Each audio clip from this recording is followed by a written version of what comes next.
तो कैसे हैं दोस्तों। उम्मीद करता हूँ आप सब अच्छे होंगे। डर और रहस्य भरे इस सफ़र में एक बार फिर ऐसी ही रहस्यमयी कहानी आपके साथ शेयर करना चाहता हूँ। उम्मीद करूँगा आपको ये कहानी अच्छी लगेगी। तो चलते हैं कहानी पर। आज की कहानी है आरा शहर की वर्षों पुरानी घटना। उस ज़माने की जब इक्का और बग्गी चला करती थी। करीम मियाँ कभी कभी देर रात तक इक्का चलाया करते थे। बड़ी चौक के पास टमटम पड़ाव था। एक रात की बात है। करीम मियाँ सवारी का इंतज़ार कर रहे थे। उन्होंने सोचा कि 10-15 मिनट देख लेते हैं।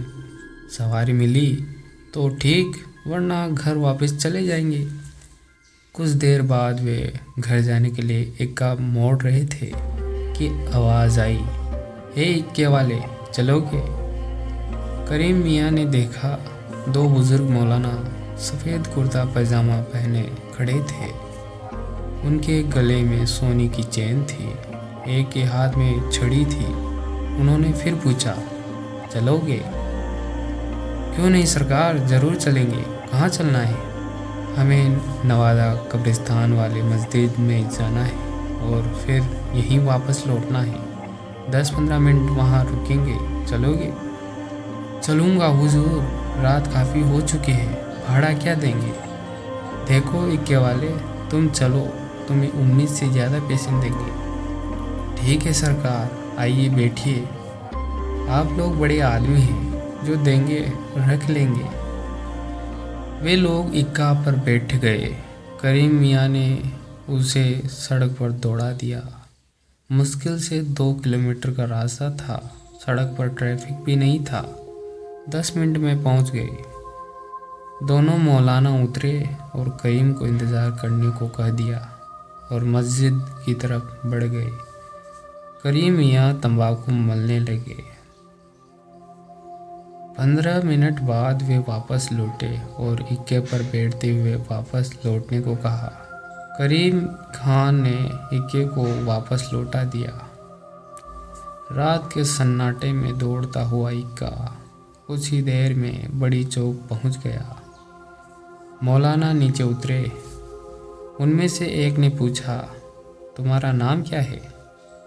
करीम ने अपना नाम बताया। उन्होंने 100 का एक नोट देते हुए कहा, तुम हमें रोज़ इसी वक्त यहाँ से नवादा ले जाना और ले आना। ठीक है सरकार, हम रोज़ आपका इंतज़ार करेंगे, लेकिन आपने इतना बड़ा नोट दिया है, मेरे पास इसका खुदरा नहीं है। खुदरा की ज़रूरत नहीं है, यह पूरा तुम्हारा है और रोज़ तुम्हें इतने ही पैसे मिलेंगे। लेकिन सरकार, ये तो बहुत ज़्यादा है, इतना तो हम महीनों में भी नहीं कमाते। वे हंसते हुए बोले, कल ठीक समय पर आ जाना। उस ज़माने में 100 रुपये बहुत ज़्यादा हुआ करते थे। अच्छे अधिकारियों का भी वेतन इतना नहीं हुआ करता था। करीम मियाँ सोचते हुए घर की तरफ बढ़ गए। अगले दिन से वह रात को मौलानाओं का इंतज़ार करता और हर रोज़ से उसे 100 का नोट मिल जाता। पैसा आने पर घर की हालत सुधरने लगी, रहन सहन का स्तर सुधरने लगा। आस पड़ोस के लोगों को समझ में नहीं आया कि उसकी कौन सी लॉटरी लग गई। कुछ एक लोगों ने पुलिस में शिकायत भी कर दी। थाना दरोगा ने रात के वक्त चौक पर सवारी समेत करीम मियाँ को दबोच लिया और टाउन थाना में लाकर बंद कर दिया। उन्होंने पूछा कि वे लोग कौन सा धंधा करते हैं। करीम ने सफाई देनी चाहिए तो बोले, ठीक है, सुबह में बात करूँगा।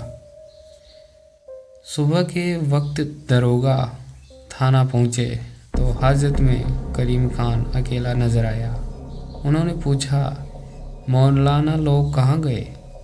सरकार, हमें झपकी आ गई थी, आँख खुली तो वे पता नहीं कहाँ कैसे चले गए। चाबी तो मेरे पास थी, ताला भी बंद है, फिर वे कैसे निकल गए? दरोगा ने बड़बड़ाते हुए कहा, सही सही बताओ, तुम्हारे पास इतना धन कहाँ से आया? सरकार ये मौलाना लोग रोज़ मेरे इक्के पर नवादा जाते और वापस आते थे और 100 रुपया रोज़ देते थे। वे कोई जिन्न भूत तो नहीं थे? पता नहीं साहब, हम तो गरीब आदमी हैं। भाड़ा इतना ज़्यादा देते थे तो उनको ले जाने से मना कैसे करते? ठीक है, तुम जा सकते हो।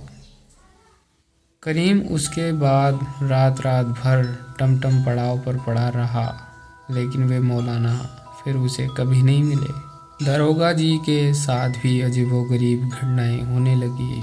कई बार अदृश्यातों से थप्पड़ मारकर मुँह लाल कर दिया गया। उन्होंने कान पकड़ा कि अब कभी बिना जांचे परखे ऐसी कार्रवाई नहीं करेंगे। अपना तबादला भी उन्होंने दूसरी जगह करा लिया। आरा के लोगों का आज भी इस कहानी को याद किया करते हैं। तो दोस्तों, आपको ये कहानी कैसी लगी? अच्छी लगी तो वीडियो को लाइक शेयर सब्सक्राइब ज़रूर करें और फिर मिलता हूँ ऐसी डरावनी कहानी के साथ। तब तक के लिए डरते रहिए।